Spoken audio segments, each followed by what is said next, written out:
do, but we are back, and hopefully we don't have to close down again.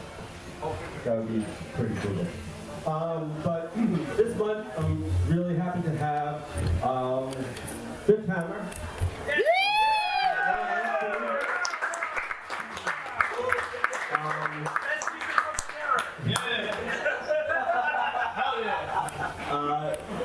I know Chris for a long time. Laura and I used to go to 508 Gastro Brewery.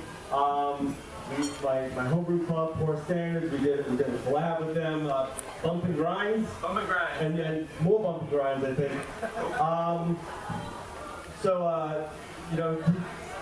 Wandering Star. So he's been around a lot. Mary's wonderful. Great brewers, author of Speed Brewing, which is a really good book if you want to just like make something that's not too complicated and not too daunting. Pick up a copy of Speed Brewing. They still print it, I'm sure. A really great book. I've used it, Laura's used it, everyone's used it. And it's really good way to get in. It's not just beer, it's it could be kombucha or whatever. So really cool. They brought some really great beers today. I'm really looking forward to trying them. So, I'll shut up now, and let's bring the crew from Fifth Hammer up.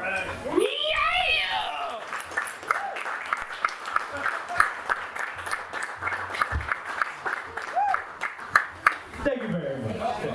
Too kind. Thank you very much. I am the Chris he speaks of. Chris me, and yeah, we met when I was at 508 Gastro Brewery, which is a small, crazy two-barrel system in the basement of this restaurant in Soho. And it was a wild place. It was kind of a Franklin brewery system. It was like three. It was just wild to be brewing 2 barrels at a time. But it was there that kind of figured out that I need to do this for the rest of my life, kind of thing. Where it's no longer just a hobby that accompanied a music habit. It became more than that. And it was through 508 Gastro Brewery, actually, that Fifth Hammer was born. Because I am but one of a team, and Fifth Hammer is born because we have a partner that is a recovering lawyer and is looking to get into the group. And found a place where I'm looking for a place to take over. And we had already sold the lease or something like that, and we reached out of nowhere. And so I vetted him with the lady Mary Izette. This is Mary Izette, the author.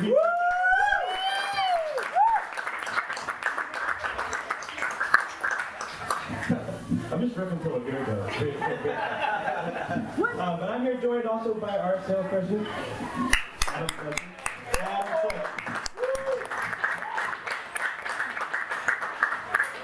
We have Adam to thank for our beer being here in Staten Island too, so I think that's important. Loud in your ear.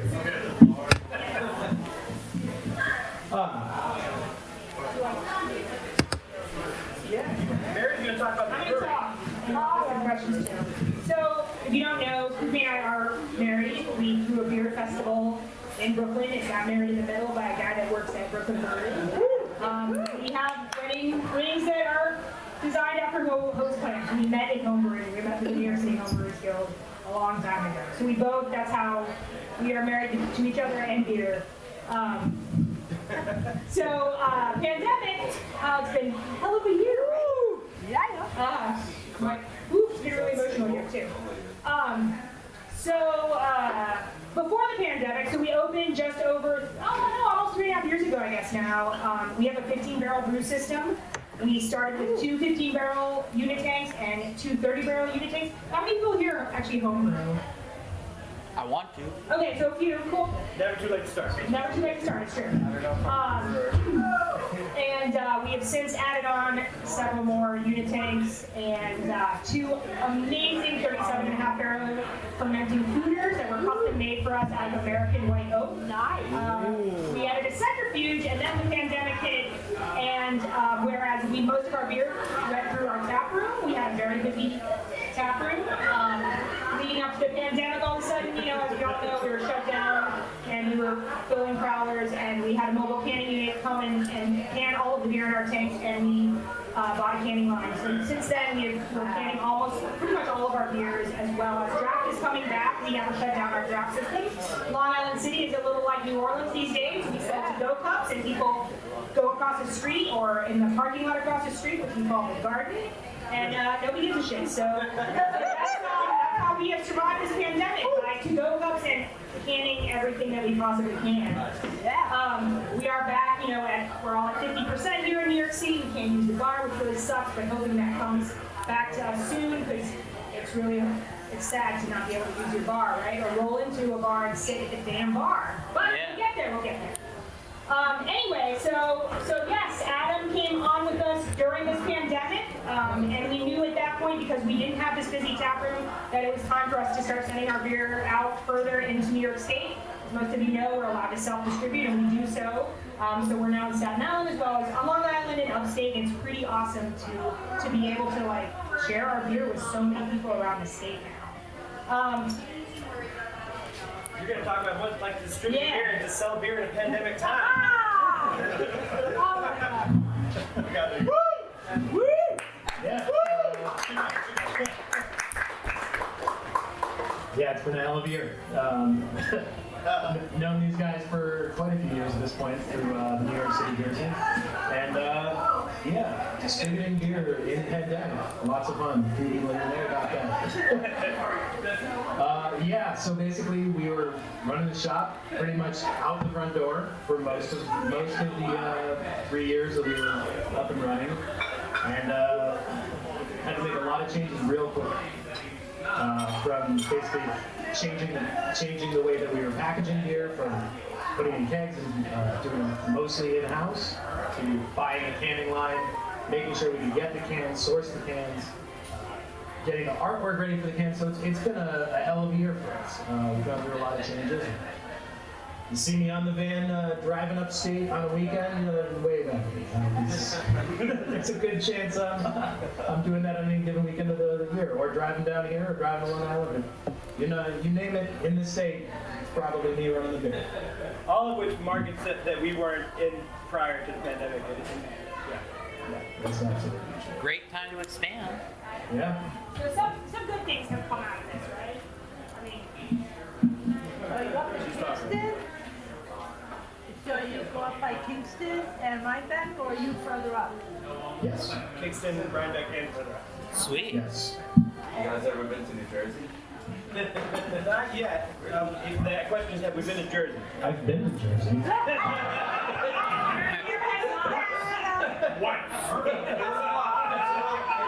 One and done. If you like it. I was gonna say it's the way that the distribution laws work. It's state by state. So if we were going to distribute beer in New Jersey, we would need to go work with a distributor. We can't drive our own beer to New Jersey. So it's a little bit of a bigger endeavor, simply me loading it up and saying, "Hey, you want beer in Jersey?" Michael's pouring grass bananas. Hey, we'll talk about Brass Mensa when everybody has it in front of them. Okay, sure. Oh yeah. This is Adam's baby. He can speak to himself. But he was talking about the changes that we go through with this pandemic. A lot of things that happen with that, including kind of the percentage of which styles we make beer as the Hammer. Thank you. Too much feedback. At Fifth Hammer, we're really proud of our diversity in our lineup. And we have a really great tap room, and we always try to make something for everybody. That comes out of our want to have something for everybody, but also out of our kind of creativity and perpetuity kind of philosophy and homebrew kind of thing. We don't just like IPAs. We don't just like dark lagers. We don't just like saisons and experimentations. Where is your tap room? Where is our tap room? Our tap room is in Long Island City. It's Queens, New York. It's one stop away from Grand Central Station, and it's for anybody to I know Queens. So are you down in Long Island City, or you over in Florida? We're right in Long Island City. We're right there. This is like at least 3 years ago. We were there and we had gone to Transmitter. They moved to Brooklyn last time I checked. And then we went to Big Alice. And we wanted to check you guys out, but by the time we got out of Big Alice, it was like, if we go to another one, they're going to take the car. So yeah, there's a solid group of 5 breweries in Long Island City, all in walking distance distance from one another, and that is Rockaway Brewing Company, Hammer Brewing Company, Big Alice Brewing Company, Tonic Brewing Company, and Transmitter, like I said, moved to the Navy Yard, but if you want to walk a little further, you can get to LIC Beer Project. Oh. And Ale Brewing just opened in like the Sunnyside LIC border. So it's like a slightly further walk, but you can definitely do it. Talk about a bacchanal. It's a good afternoon. But anyway, since we went to the distro market, that kind of changed the way we make beers or how many IPAs or sours we have to make in order to be relevant on the show. That is called Brass Bonanza, and here to talk about Brass Bonanza is Adam Fletcher.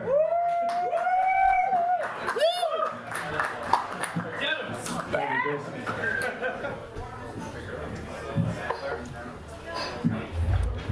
So, do we have any hockey fans in the house? Hockey? Hockey, yeah. Like, Yeah, hockey. Kevin Gaines? Right? Yes, couple. Let's charge. Let's go. What's that? It's all food bet tonight. We'll walk it in. So betting fans, not hockey fans. All right, got it. So this beer, this is actually a hockey-inspired beer. Woo! Yeah. This is a collaboration beer with our friends at Torch and Crown, Manhattan's newest brewery. They're a good friend of mine and sales rep, Keith Sansone, and myself grew up in Connecticut in the 1980s. You know anything about hockey? Connecticut had a now defunct, very bad hockey team called the Hartford Whalers. Oh, yeah. Yep. They were no good. And I went to a lot of games and cried because they always lost. But The other place that they also had a infamous theme song that went along with their when they would score a goal, and that was called Brass Bonanza. So the two of us being from Connecticut and being hockey fans growing up in the 80s, plus the musical influences at Fifth Hammer, it seemed fitting that we would do our collaboration beer as a hockey-themed Brass Bonanza beer. So this beer is a dry hopped rice lager. This is Brass Bonanza right here. Let's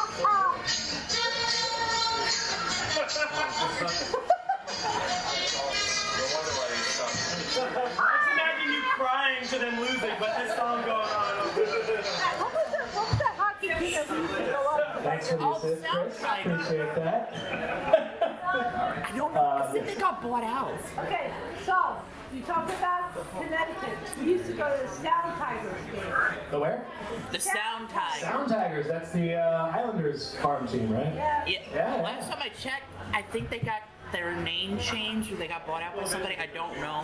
They're not the Sound Tigers anymore. I don't know. The stadium's still there, but I don't know who's playing. I don't know that I ever made it to a game there, to be honest. But I certainly made it out to Islanders. Hey Adam, what's the beer that sells? I was talking about the beer. Dry hopped rice lager. This is dry hopped with Citra, New Zealand Pacifica, and Mosaic. 40% rice, 60% pills.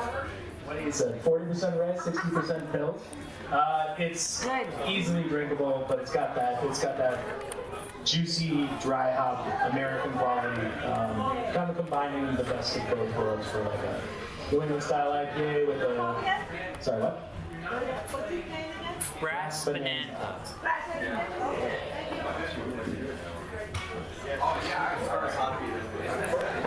What's that? Yes. It's got a lot of that New World hop flavors. It's a little hot. Number 10. Number 10. Ah, there it is.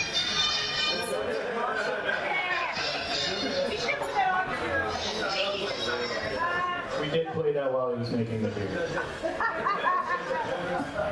Make it a happy beer. Oh yeah, it's a happy beer. I think that's it for Brass Bonanza.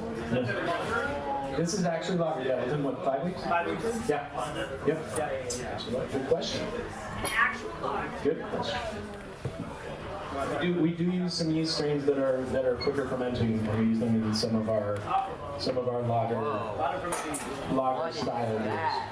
That is Mary can tell you all about the wheat trail. She's the person to tell you about that. It does look like a Bloody Mary, doesn't it? We don't have a Luther beer on here. The next beer we're going to drink is called Palate Pigment.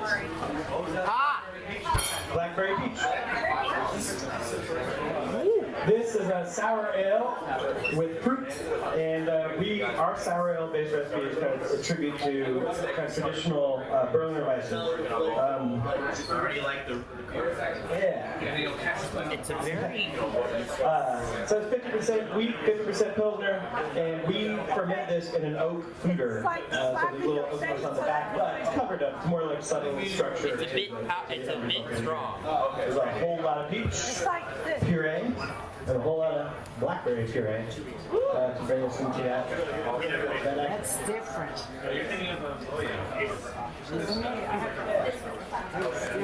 We like the way that the tartness, it starts with a sour base, and we like the way that sourness kind of brings out, lifts the tartness of the blackberry, and also the peach kind of coming into it. So. Kind of like Real quick, if it's in a can, does the can have to stay always cold? For us, no. So we make sure that we add the fruit early enough in fermentation so that the sugars from the fruit are going to ferment out and have a stable can. Okay. Where we make a big point of doing that, and we like our beers that way. Not exploding. Yeah, we're not fans of it. We like the game Exploding Kittens, not exploding cans on fire shots. Also, we have a nifty centrifuge that helps us stabilize our beers. Centrifuge, if you don't know what it is, it's a big old bowl, and you send something in there, and it spins out solids, and that's important, especially for shelf stability, insofar as it can spin out yeast, which would be eating any extra sugar that's still left in there to help stabilize the beer, and the beer's not going to move or recuperate on the shelves. What's the ABV? The ABV of this beer is 5.5%, and the first one we drank was 4.8%. And we're going gently into a very dark night. Yeah,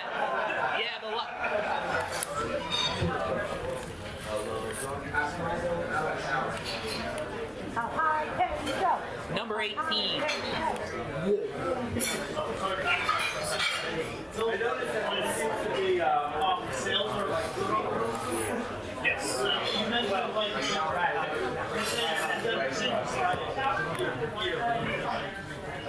Oh, sorry. The percentage of which and the rate at which we produce sour beers and IPAs has increased based on playing the beer on shelves market game versus the like when we're brewing just for our tap room where that had a little bit more of a presence pre-COVID. It was like we wanted to see a large diversity and relatively even across the board. However, it still is the case that on the shelves, people are buying these kind of things and the hop forward beers, and that's just the kind of state of the market right now. Michael, you were about to say something? Being somebody that buys beer, I noticed there's a dearth of sours. It's like almost no sours unless you really want to spend like a lot of money.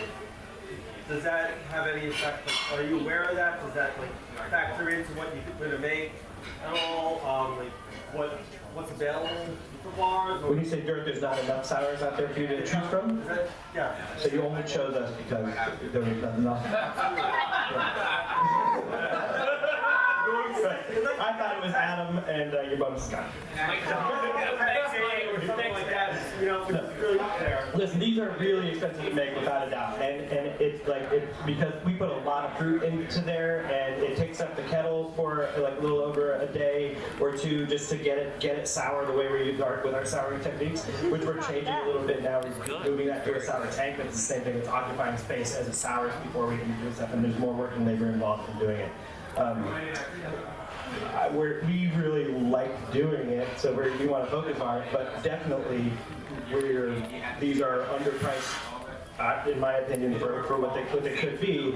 However, that's offset by just other things moving. That's one of the kind of balances that we're always figuring out and arguing about and feeling sad and happy about it, and even though there's any day. But it's all, I don't know, I can't answer why other people aren't doing it except for the money and the time it takes to make these kind of things. Yes, we are aware there's a bit. We're do steak or crab in that market. The other thing is we do actually use lactobacillus for this beer. That's what produces lactic acid. We're not, some breweries you could make cheater sours where you just use lactic acid. It's very single note. We like to, obviously it's getting, the majority of its flavor is coming from the fruit in this, but again, that's why we ferment it in the cheater, and that's why we actually do, a full lactobacillus fermentation before we do a Saccharomyces fermentation, is because we want that depth of flavor. And lactobacillus is a bacteria. It is the same bacteria that drives sauerkraut and traditional pickles and yogurt and a lot of other things. But you have to keep it in check in your brewery. So it does require a very stringent cleaning procedure that's above and beyond what we normally do to clean all of our tanks. A separate part of soft parts like gaskets and those kind of things, because it's very small and it can get away from you in the brewery if you're not extremely careful. So I think that's another reason is that a lot of brewers are a little hesitant to go that way because they got to keep their shit clean, and if they don't, they will get in trouble. They will be producing all sour beers. Yeah. Even it's your beer. Nuts. Are all of your sours bitter, or do you do anything on them? So, Nothing wrong with that. so they are kettle sours, except right now we're actually, instead of keeping it in the kettle, we're running it into a tank, and basically using the tank as our kettle. So what he means by that is, so we're producing wort just like we normally do with any beer.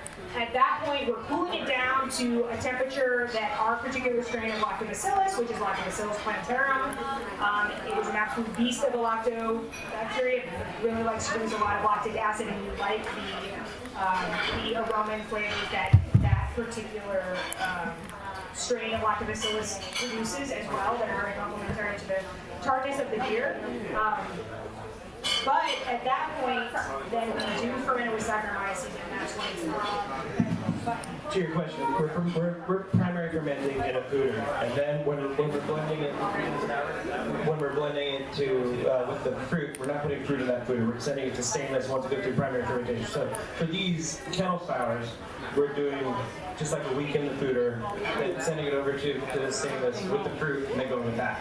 However, to the other part of the foeder question, we have two foeders, and one of them is specifically for sour stuff that could be a little bit more intense, and that is like we will never send that through our canning line because we're using 5 different types of Brett in it, and it's a mixed fermentation distillate program that we're just getting to start getting some stuff out of bottles, and I think you'll see some things like that kind of mid-summer. I think the bottles were shipped yesterday, so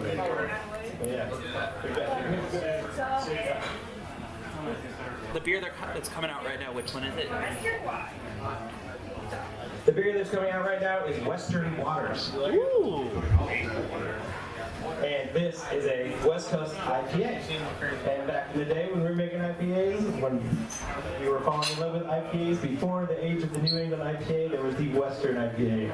And, the original American IPA. the original American IPA. In the early aughts, the game was to try and make it as bitter as you could. So this is going to be really bitter. A lot of back ends might not be for everybody, for the modern drinker, but this one is like really high IBUs, international bitter units, and it's clear. There's a little bit of malty backbone on that, but it should have an aroma of the 3 C's plus some Simcoe, 3 C's being Cascade, Centennial, Cascade, and Chinook. I did even shipper that.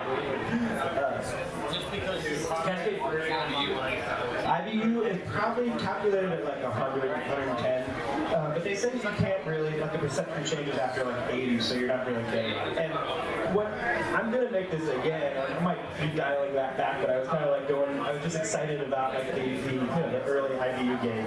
And when I was up at Hill Farmstead talking to Sean, like 8 years ago, whatever, so they were like, you actually like. Thank you. He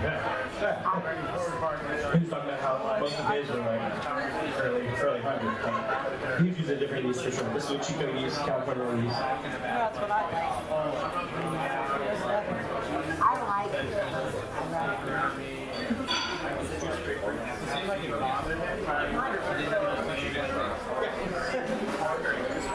it.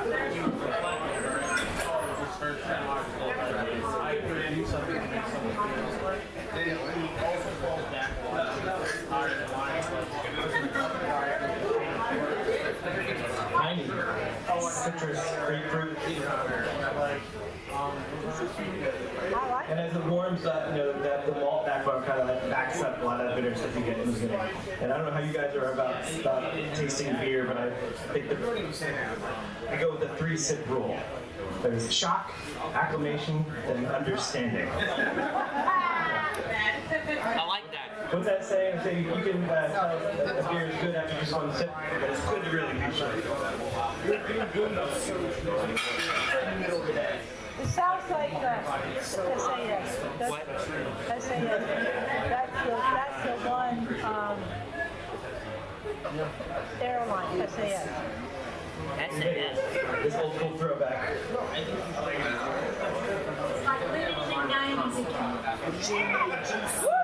You're still living in the 90s. Yeah. I was only like 8. I'm only 28, man. This is like a tiny sip of Ruby Morris days. Sip up the... Sip of the West Coast. What music would you pair this with, Mary? The Cranberries? Have you ever heard of WAP?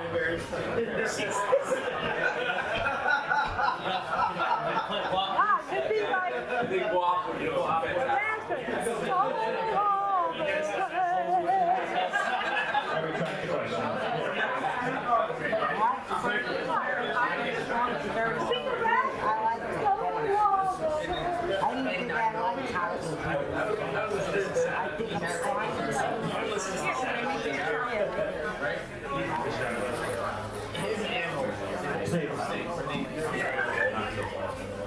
So the people ask, you guys aren't right now, but I'll tell you anyway.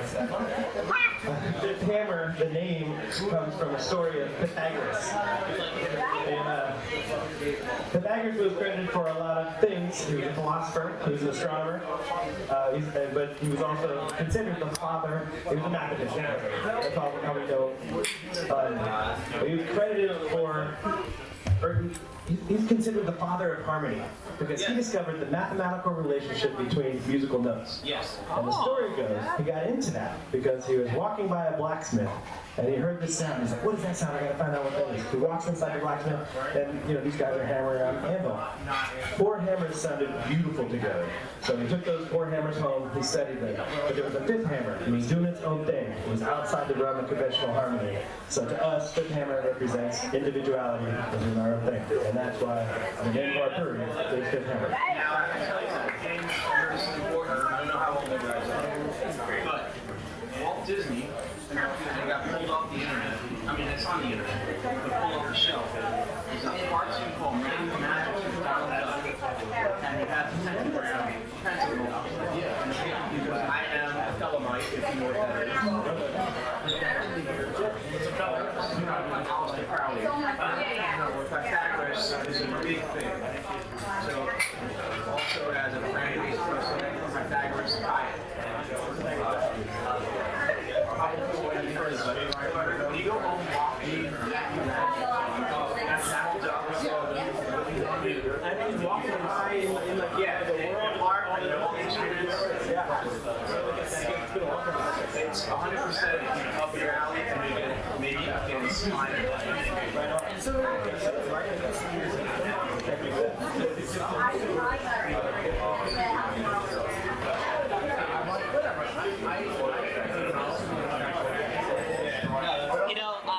Talk about like harmonies in music. There's a really weird composer, and his name he's a Mexican-American composer, and his name is Colin Nancaro.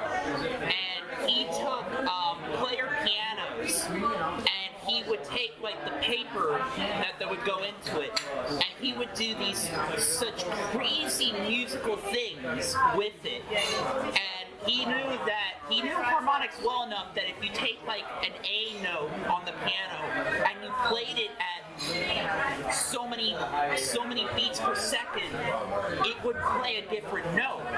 So he would so like these player pianos would be like, they sound like they're like trying to fall apart, but it's like, it's really weird how these amazing sounds out of these pianos, out of these player pianos, just by mathematics. All right, Fifth Lawrence, here we go.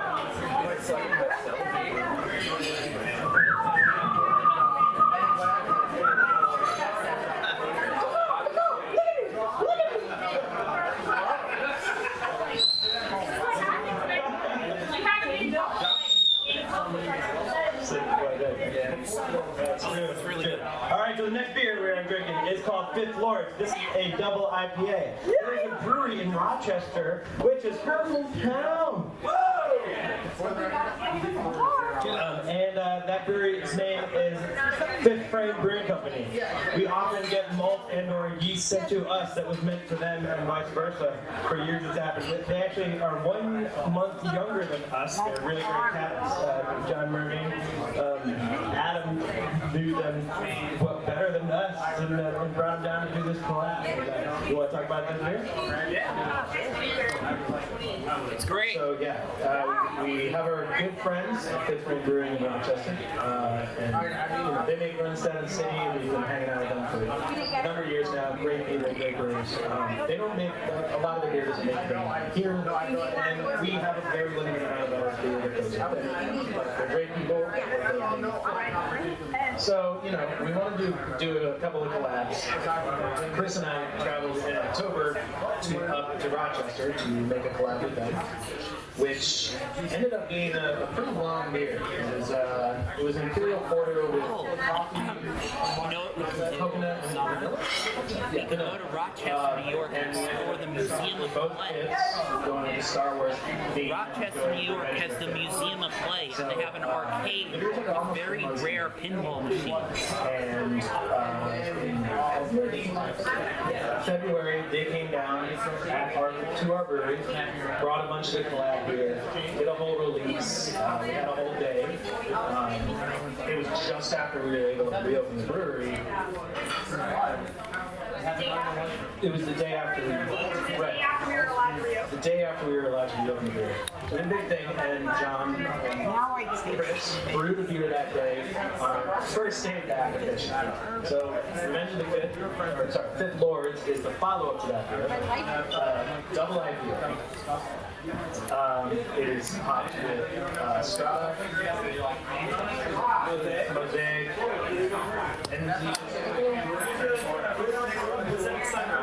Pacific Sunrise, the Pacifics.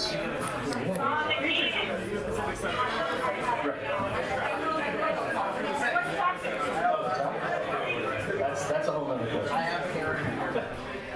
So, yes, we were a big double IPA with them. This past weekend it was great. Last week, Chris and I went up this past weekend again, but Mary, she runs the tap room. We wanted to bring her with us, but so we went up there and did a release at their tap room this past weekend. It was a lot of fun, a lot of upstate, downstate kind of conversation on this one. Yeah, it's really nice, super juicy. You don't want to ask Chris that. You don't want to ask Chris that. I have had a garbage plate. I go to Rochester. I've had a garbage plate. He really wanted a garbage plate. He didn't end up having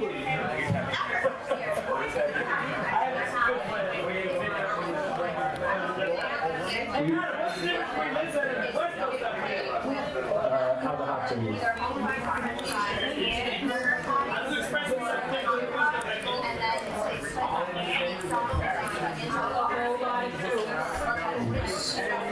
Oats and then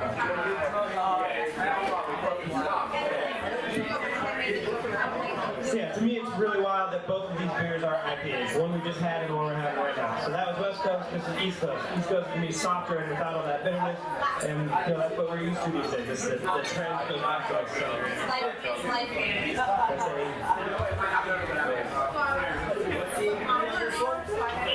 8.5. Ooh. I don't have any questions right now.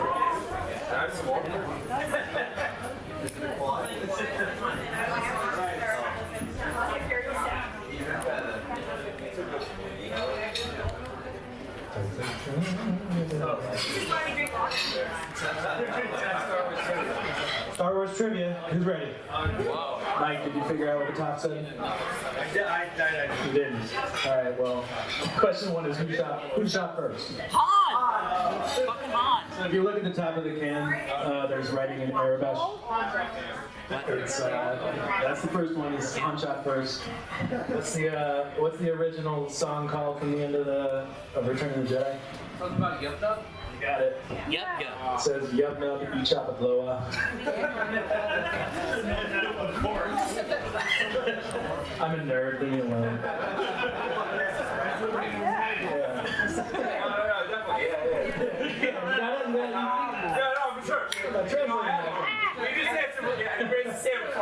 And the third one, the last one is what character hates Sam? Anakin. Got it. It's Anakin. It says I hate Sam. You know what's crazy is that Star Wars, like some Star Wars fans, they really love the originals before George Lucas went back and like, well, I'm gonna put more shit in because I can. I have I have the original VHSs that had George Lucas talking about it for like 20 minutes and then the movie starts. I had heard that people wanted a lot of money for the original VHSs of it, like the original VHS release. Yeah, somebody was selling like primo, like unopened box of them on eBay for like $300, and I'm like, okay. I have them, but they're open, and they're open and they've been watched. So by now, it's like I'm afraid they'll never run again. Yes, I am that guy that does not like being expensive. Like I said, Han shot first.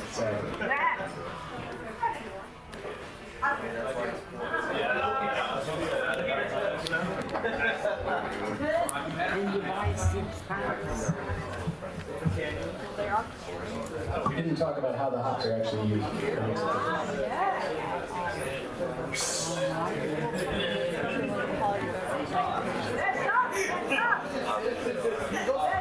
I like that sound. We're talk about what's happening in the West Coast, or how traditional beers are made, like old school beers, and most beers actually nowadays. Most beers have hops. Well, they can't be called a beer if they don't have hops. They're not hop, they're breweries anymore. So hops traditionally are used at the beginning of the boil because they have something called alpha acids, and there's converted to bittering compounds. They're also preservative in the beer, etc. We don't do that with New England or East Coast IPAs. Oh God. We don't want the bitterness, right? We want just the aroma and the flavor. So what we do is actually after we are done boiling in our kettle, we had our kettle altered by a plumber friend of ours after we opened, so that we're able to let the steam out and let cold water in. So we're able to actually lower the temperature of our kettle 12.5%, right? before it gets in. Goddamn. 25%. Yeah. So This is a- we stop this beer. This is an F Once round we to lower find the out temperature, beer. so it's not a flame out, it's not, there's no boiled hops in here, and it's dry hops. Yes. There's a lot of chatter right now around how No, it's not to vile. best It is maximize like the hops for a New England IPA, right? What we like really want in pancakes. this is the aroma. It's all aroma. It's what drives the flavor. But when you ferment a beer, you are blowing off carbon dioxide, and that carbon dioxide is it's taking got aroma it's molecules. smooth and got the consistency of syrup. This is an F around to The find out hops beer. can be, there's something called biotransformation, where basically these aroma compounds are produced more. Depending on what yeast you use, there is a yeast company in California right now that's doing genetically modified yeast that is designed to cleave hops in a way. So we're going to see a lot more, because all of us, so these kind of IPAs are also very expensive to make because it takes a ton of hops to make them. And you want the best. Oh, also, if you are allergic to nuts, do not drink this beer. Don't even smell it. What? Which one? The one that they're pouring now. The dark beer, yes. Don't drink it if you're allergic to nuts. Dairy's fine. It has no lactose, no lactose. You live only once. Yeah.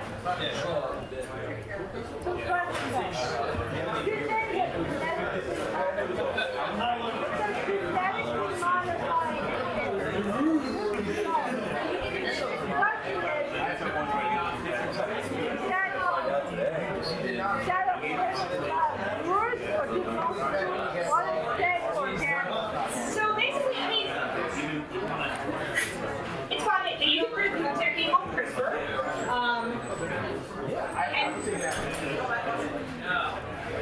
And they're basically editing the genes so they can't produce a certain compound, or they can. So it can actually be beneficial. They're actually working on diacetyl, which we all know is buttered popcorn or butterscotch.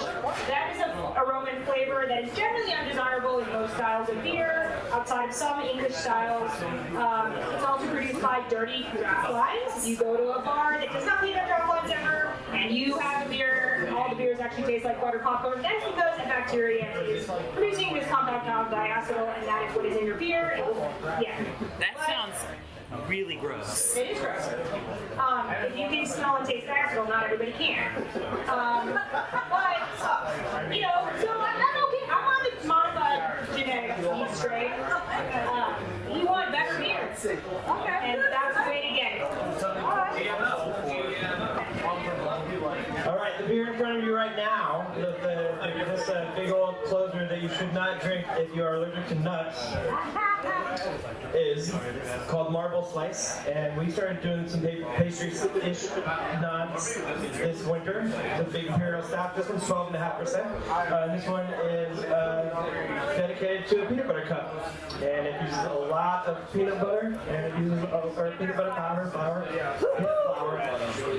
same Never gets to go with her. deep added peanut flour, and then also cacao nibs. And Kevin, what would you like? Is there a question in the back, sir? Yes, I have a question. You became infamous years ago for your 8-ounce canning of iron dust. Yes, sir. Is this going to find its way to some 8-ounce cans?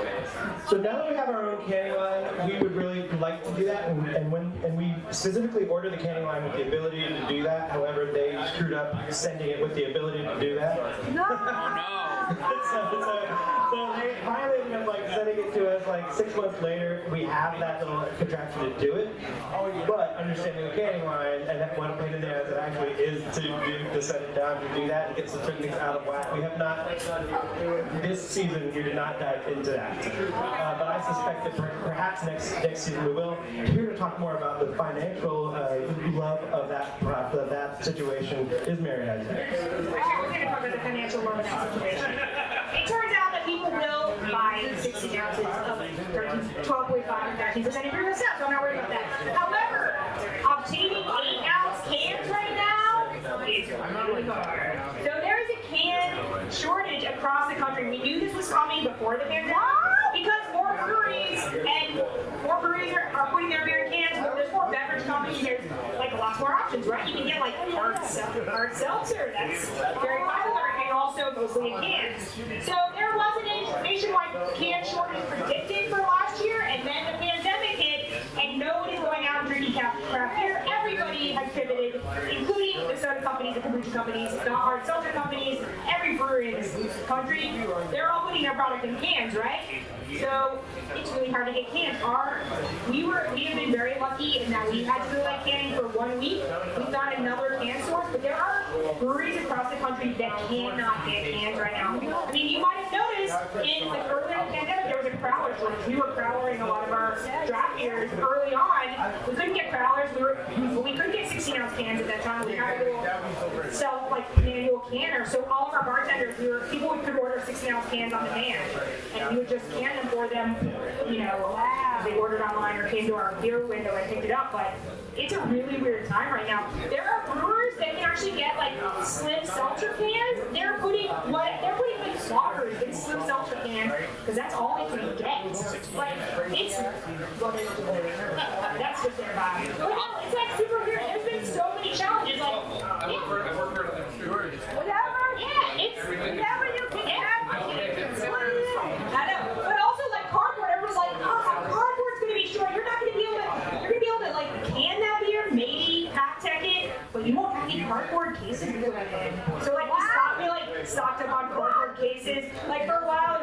no CO2 because that.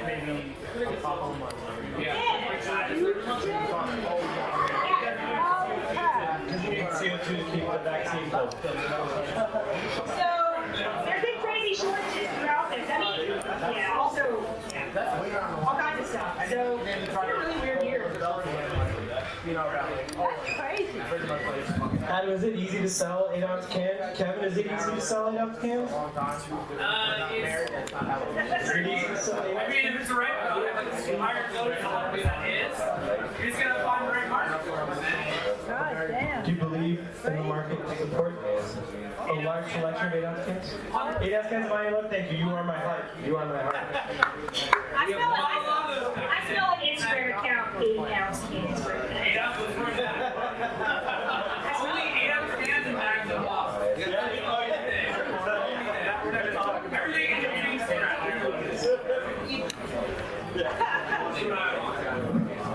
That's an 8-ounce can. Magnums and 8-ounce cans. That's something I can get into. Oh, but speaking of that, That's 12. that's not like wow. Like, let's talk about. So, two other things that happened in this pandemic, actually. So, even though it's been really terrible for a lot of people, right? I mean, it's been a crazy year. We wouldn't have done this if we didn't have a choice, but here we are. But there have been a couple of bright sides. So, we, because we kind of slowed production, because there was no draft beer, we had no tap room, we were canning everything, and that was fun. But we did, we had some time sometimes. Also, if you can't get cans or you can't get growlers, then you got to do something. So we actually launched a bottle program. We launched it right before the pandemic, but we were able to have some time. We have a barrel program. We have a lot of barrels in our tap room that are filled with all kinds of liquid, from traditional Berliner Weisses to pastry porters, barley wine, farmhouse ales. So we started getting some of those out of the barrels and into bottles. We don't want to put them through our canning line because they could have other yeast and bacteria that would infect our canning line, basically. And also, they're designed for bottles. So we started a traditional bottle program. We bottle condition all of our bottles, meaning they are naturally carbonated, and we're able to get the exact carbonation that we want. We're also able to start a can conditioning program. So Coop and I have kind of been dreaming of can conditioning, meaning we are taking a finished beer, we are dosing it with a little bit of yeast and a little bit of priming sugar, canning it, and then allowing that beer to naturally carbonate. Basically what happens is that the yeast eats the sugar and it produces carbonation in the can. The advantage of that is that we can get a very high carbonation level that we cannot get otherwise. It's delicious. Dissolved oxygen, right? So as this beer in this can is producing carbon dioxide, it's actually scrubbing the oxygen out of the solution, so we don't have to worry about dissolved oxygen or unpleasant aging flavors that could happen. So we're can conditioning all of our Belgian ales now. We started with a Belgian dark strong. We have a Belgian blonde ale. We just did another Belgian dark strong with sour cherry, and then we just did a Belgian wit that's can conditioned. So that's something that's like super exciting for us. Allagash, they condition all of our cans. And so there have been some high spots in the pandemic. We don't have any of those cans with us, but that's mostly what I drink is lagers, pilsners, virtual lagers, which we also make. And then traditional can conditioned Belgian ale. It's 9% Belgian ale, dark ale with cherries. Anyway, so we've won a lot this year. And we'd like to invite you to our tap room anytime. Please come say hi to us. Thanks for having us. Merry holidays. Fuck yeah, Adam! Thank you.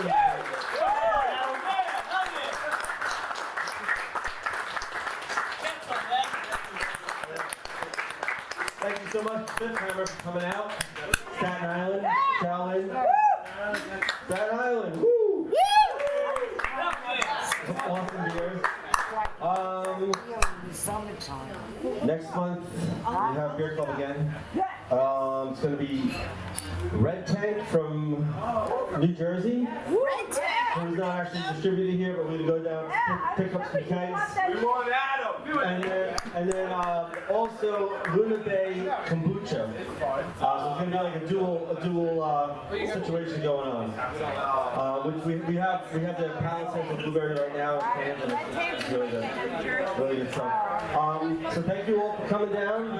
Seeing some new faces, and I appreciate that. Thank you very much. Getting people in where we can. Thank you.